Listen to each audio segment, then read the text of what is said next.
baal ma rek monsieur Diokh dinaa ñëwaat ci yow parce que ay la yoon bu fekkente ni itam dëgg la état mu ngi def ay jéego jombul def na ko yitte waaye est-ce que sëñ Moustapha yow nga wax ma parce que gis naa ni am nga beneen casquette wax nga ko léegi mais jàpp nga ni taxawaay bi état waroon taxaw bu ko taxawoon problème yi du am solution bu yàgg.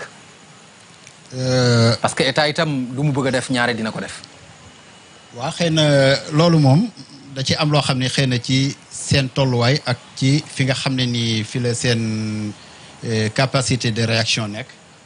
loolu ci ñoom lay aju ñoom ñooy gën a placé pour wax ñu ko.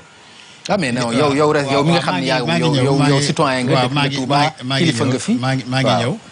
xam nga liñ man mooy dafa am lu ma la wax dëkk bi ni ñuy def parce que tey fi mu nekk par exemple bu ñuy lotisser rek duñ def terrassement de terrain sax.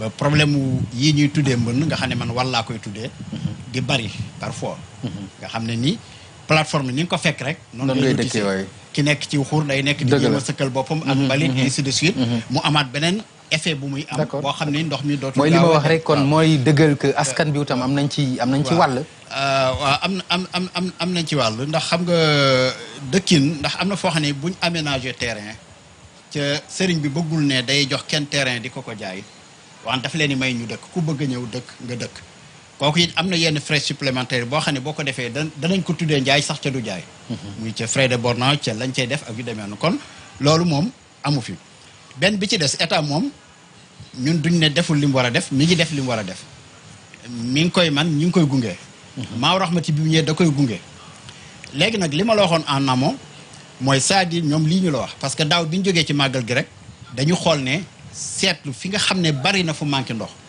parce que forage yooyu c'est pas fortuit rek ne dañoo jekki-jekki ne nañ sam fenn forage dañu seet ay secteurs yoo xam ne ak i villages yoo xam ne nii dañ doon manqué ci xam ne autour yooyu buñ ca defee forage am na nuñ koy drainer bu ñëwee dana am un peu de plus bu muy am ci ña fa wër mais en même temps ci centre ville bi parce que toujours dañuy sauvegarder centre ville bi parce que centre ville bi luñ mën a fexe rek ba mu gën di am ndox citerne yi li ci gën a par exemple yow mi fi dëkk fan nga ñu mën a wax ni jafe-jafe ndox réglé wu na fa par exemple ci yan zone nga ñu mën a wax ni fii kat jafe-jafe ndox vraiment amoon na fi mais wàññeeku na fi wala amatu fi. loolu moom buñ koy wax day daj c'est-à-dire dafa am benn aléa bu am boo xam nag mënuñ koo kii parce que léeg-léeg nga am fenn jafe-jafe ndox di résoudre problème foofu feneen njëkk laa résoudre réseau bi nag liñ def pour étude bi li tax ñu koy wax ñun ñëpp liñ ko doon souligner la parce que xam nañ ne réseau bi yàgg na fekkantewul ca it fi mu nekk nii kenn maîtriser wu ko il faut que nag ñu def diagnostic bi.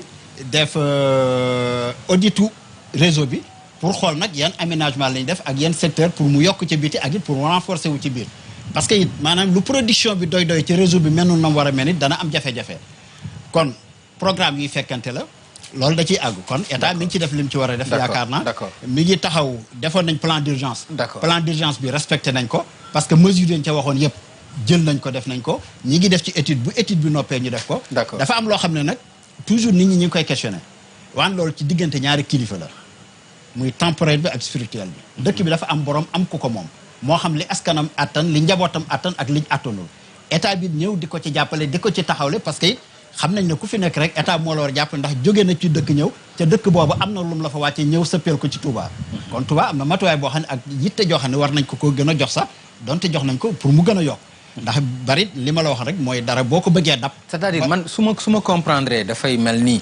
yéen seen ndox dafa nekk lu ñu leen war a lu ñu c'est-à-dire dafa mel ni loo xam ne daal dañ leen ko war a neexale c'est-à-dire loo xam ne du seen wareef du seen yelleef carrément. waaw loolu moom xam nga boo xoolee par exemple tey. te ki dëkk Touba ak ki dëkk Ndakaaru ak ki dëkk Thiès amul lu leen wutale. mais Pape léegi boo xoolee patrimoine Touba ci en hydraulique am na confusion.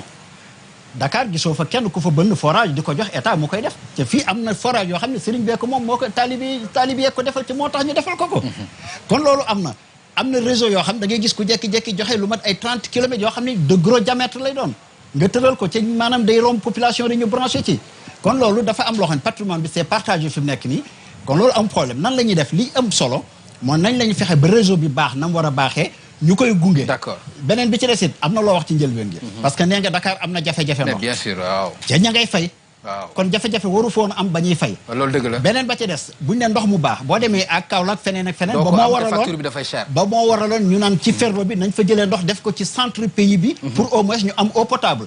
boo demee à Diourbel Kaolack feneen fu ci nekk yaa ngi fay gis ay unité yu ndaw yoo xam ne unité de potabilisation pour ñuy naan ndox mu neex. D'accord. te pourtant ña ngay fay seeni compteur kon problème bi mooy nan la état di taxawoo sëñ bi wax ko li mu soxla fi mu soxla sëriñ bi appuyé ko ci sëñ bi dana ko ci appuyé am na ci loo xam nag projet yi par exemple xilaafa gu nekk kenn ku ci nekk dafa am luy sa responsable loo xam loo ngay dox sëriñ Mountakha yàlla na ko fi yàlla yàggal bi mu ñëwee am na sumb bu mu sumb boo xam ne rëy na ci moom rëyaay goo xam ne ni faw na bu taalibe yi ñoo ko ci gunge ba loola àgg bu loola àggee nag lii bokk na ci ndox mi ci ay priorité am fu mu ci fekk état dana ko buux ba mu gën a jàll parce que D'accord, xam na ne moom li état di def moom état nga koy def wante moom d'accord sous-préfet problème bi daal wax dëgg yàlla lépp état rek lay dellu parce que moom wax na léegi jafe-jafe yi mooy maîtriser wuñu vraiment le réseau te mënuma comprendre par exemple lu toll ni état di am problème mu maîtriser le réseau parce que maîtriser ko mooy tax mu gën a mën a am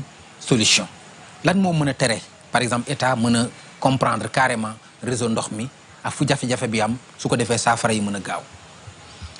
waaw ñàkk maîtriser réseau bi loolu je pense que bu fekkee am na aussi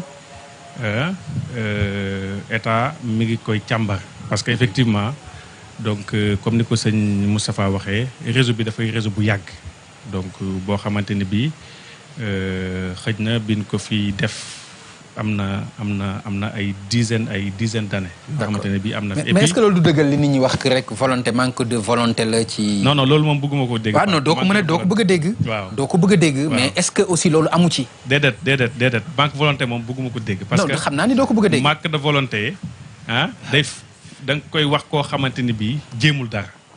waaw koo xamante ni bi gis na mbir mu doon jafe-jafe mu croiser les bras déedéet fii croiser les bras amu fi donc depuis que Touba nekk Touba état du Sénégal nekk fi mi ngi saytu li nga xamante ni bii mooy saafara ndoxu Touba et puis comme ni ko ñëpp waxee dafa am loo xamante ni bii c'est comment on appelle ça ay caractère nature bi la bu fekkente ni bii dañu dëkk foo xamante ni bii xëj na fu ñuy xëccee ndox bi mënul neex mais loolu du état mënu si dara kilifa Touba yi mënu si dara.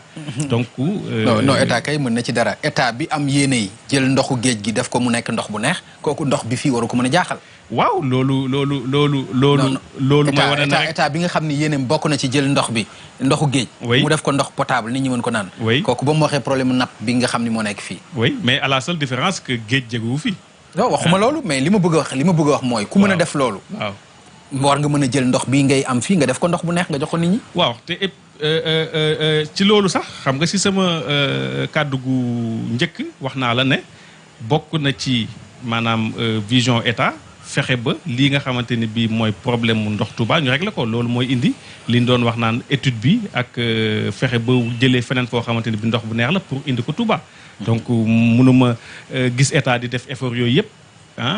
ngay taxaw naan donc peut-être am na manque de volonté non loolu moom mënuma ko nag. d'accord léegi Pape Mor Anta yéen waa Maawu vraiment ci yéen la askanu Touba yaakaar ndox mu baax parce que jàpp nañu ne vraiment jéego yi ngeen ci def sax c'est vrai que état jàpp na leen ci mais seen jéegooy bopp la yoo xam ne ni nga ko waxee mi ngi tukkee ci Serigne Saliou Mbacké yàlla yokk leeram yan projet ngeen ci am. ndax am ngeen projet wu vraiment ndox mi dem ba gën a daj. waaw effectivement. projet yan ngeen ci am. effectivement mooy sànq Serigne Moussa wax na ko Maawu Rahmati am na projet boo xam ne mooy Touba ndox mu neex. déjà demoon nañ ba Darou Salaam Darmo ñu def foofu creuser foofu am maestration bi nappe bi foofu ndox bu neex lay génnee ñu def foofu ñaari forage test. naa nag lenteur bi moo ci la nekk ak. problème moyen la wala. non pas problème moyen comme état bi aussi am na projet bu mel noonu boo xam ne moom aussi bu gën a def transfert d'eau jëlee ci beneen zone bu dul Touba ndox indi ko fii pour indi fi ndox mu neex. toujours mu nekk lu gratuit. waaw bon enfin là je peux pas dire que état bi mënu ma leen waxal. ok wax ñoom est-ce que suñ ko indee ça sera gratuit ou pas loolu man mënu ma ko wax. mais ñoom ils ont ce projet drainer ndox mi à partir beneen zone indi fi ndox boo xam ne ak effort lañ koy defee wala. qualité bi moom mooy gën qualité bi. comme ni ko monsieur Diokh waxee sànq. l'étude aussi ñu ngi koy saluer étude bi ñu wax parce que problème Touba problème réseau la gën a nekk. parce que mënuloo am 28 forages au débit yoo xam ne yëpp ñu ngi dox ñoom ñëpp ñuy pomper di dugal ci réseau bi ba pare ndox bi di manquer ci période boo xam ne du nekk période du màggal ci foo xam ne am na réseau donc réseau bi am na problème état bi am na. donc problème fuite lay mën a nekk. non c'est mun na nekk configuration réseau bi c'est pas seulement les fuites parce que fuites yi ñu ngi réparer autant qu'on peut. chaque fois ñi joxe nañ ay numéro téléphone nit ñi ñu ngi oote fu ñu jëf fii dinañ ko réparer très rapidement du yàgg donc si problème boobu problème bi peut-être si configuration bi la ak manque d'organisation bu yàgg bi xam nga loo xam ne dafa yàgg xam nga 2006 ak léegi aussi yàggul. auparavant kenn surveillé wul woon réseau bi c'est à partir de 2006 que le surveillance réelle am ci réseau bi ci lañ ko commencé surveiller commencé di ko toppatoo commencé nit ñi di ko xool. donc boobu ak léegi ça fait tout juste. mooy bi Maawu ñëwee kam. waaw bi Maawu ñëwee. parce que comme ni ma la ko waxee au début état bi amoon na volonté bi mais les moyens ne suffisaient pas presque unité de maintenance bi fi nekkoon le plus moyens yi mu doon gën a am période màggal la ko doon am. su màggal bi jaarlee. d'accord benn forage mun na panne par exemple période yooyu ñu toog di xaar 4-5 mois. d'accord pour réparer ko te du nekk pompe peut-être benn pièce bu ndaw la avec les lenteurs administratives ñu envoyé mu dem pièce bi yeexi mais depuis Maawu existé ba léegi si ce n'est pas su dul paanu pompe du paanu leneen ay pannes yu sew Maawu daf koy jël en charge ñu di démarrer waat forage bi. d'accord bu dee paanu pompe la. su fekkee paanu pompe bi la c'est la responsabilité de l'État état bi moom mooy. changer pompe seen interlocuteur mooy OFOR. mooy OFOR waaw. d'accord voilà alors monsieur Diokh nga baal ma tout à l'heure bi may jox kàddu gi Serigne Moustapha xam naa li des ci émission bi dañ ko bëgg a jagleel nag wàllu solution yi mais màggal gi présentement yan assurance nga mën a jox askan wi nga xam ne ñooy màggal si ci wàllu ndox. merci Pape assurance yi may joxe mooy en tout cas décision yi nga xam ne président jëloon na ko exécuté nañu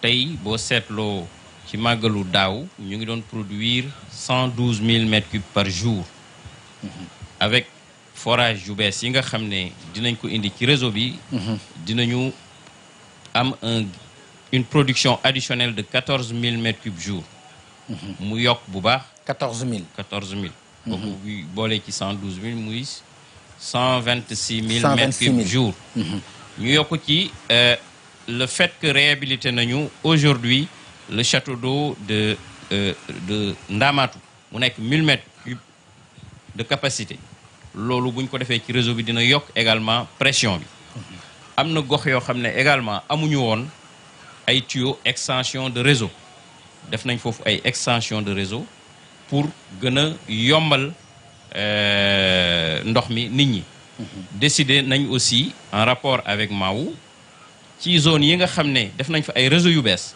te nit ñi amaguñu possibilité xëcc mbala temps pour xëcc ñu def fa ay borne fontaine yoo xam ne dina gën a jege nit ñi loolu aussi citerne yi aussi day loolu aussi jàppandal la citerne yi ci loolu laa bëggoon a ñëw cette année engagement yi nga xam ne jëloon nañ ko en rapport avec le comité Maawu Rahmati ak mairie bi di saluer également ñoom seen xarañte ak seen dugal seen loxo ci mbir mi parce que mairie déjà dina def ay extension de réseau à part 55 kilomètres yi nga xam ne ñu ngi koy def dinañu mettre en place en tout cas 110 camions citernes yooyu innovation bi ren mooy dañ ko doon dajale sous préfecture ku soxla ndox même bu fekkee ne yaa ngi Ndindi wala yaa ngi Boukhatoul Moubarak da ngay ñëw ci sous préfecture ñu ne ren dañuy def lu ñuy wax ay bases avancées au nombre de 5 sous préfecture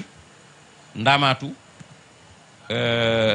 forage Baye Lahat siège Maawu Rahmati bi université ak Touba Ndiarème boole kook une forte campagne de communication en rapport avec les chefs de village pour base bu ci nekk quartier mbala village yi nga xam ne jege nañ fa ñoom ñu yëg ne am na ay camion citerne yu nekk foofu ku soxla camion citerne nga dem foofu camion citerne yooyu aussi am na ñoo xam ne ñoom ngay adressé wul dinañ la boole ak camion nan ngay adressé woo ak ñoom ni ngay adressé woog ñoom da ngay am nañ joxe nañ ay numéro de téléphone. numéro vert.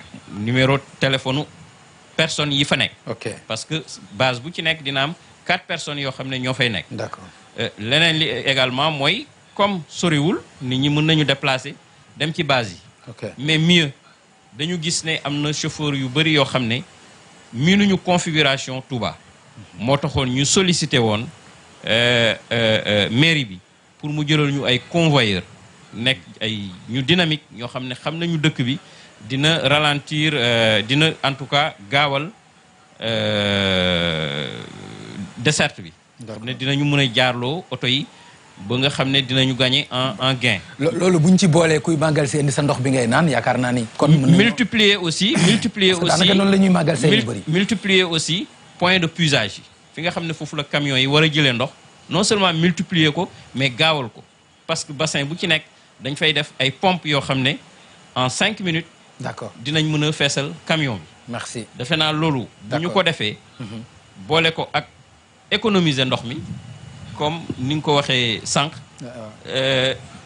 nit ñi li ñuy naan ñu indaale ko. véritablement yaakaar naa ne jafe-jafe nag mënul ñàkk.